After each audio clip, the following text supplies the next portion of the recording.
Hi అండి. ఇంతకుముందు వీడియోలో మొక్కజొన్న గింజలతో నవారబద్దలు ఎలా తయారు చేసుకోవాలో చూపించాను గదా! అదే రోజు అదే గిన్నెలో కంటిన్యూగా రాగి పిండితో చక్రాలు తయారు చేశానండి. ఆ వీడియో గూడా చూసేద్దాము.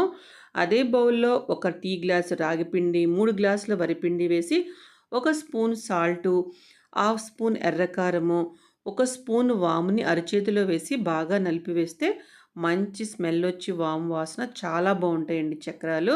అన్నీ బాగా కలిసేలాగా కలుపుకొని, కొంచెం వాటర్ పోసి తడి ముద్ద చేసి, దాంట్లో వేడి వేడి ఆయిల్ 2 స్పూన్లు వేసుకొని, ఇంకొకసారి బాగా కలిపి పక్కన పెట్టుకొని, ఈసారి నవారు బద్దలు ప్లేట్ కాకుండా చక్రాలు రౌండ్‌గా పడేలాగా ప్లేట్ మార్చేసి, ఆ గొట్టంలో పిండి ముద్ద వేసేసి, ఆయిల్ హీట్ ఎక్కిన తర్వాత హైలో పెట్టేసి, ఈ విధంగా నొక్కేసేసుకొని, మంట మీడియంగా ఉంచుకొని 2 వైపులా తిప్పి కాల్చేసుకుంటే చాలా టేస్ట్‌గా చాలా బావుంటాయండి. ఆయిల్ గూడా పీల్చవు అస్సలు.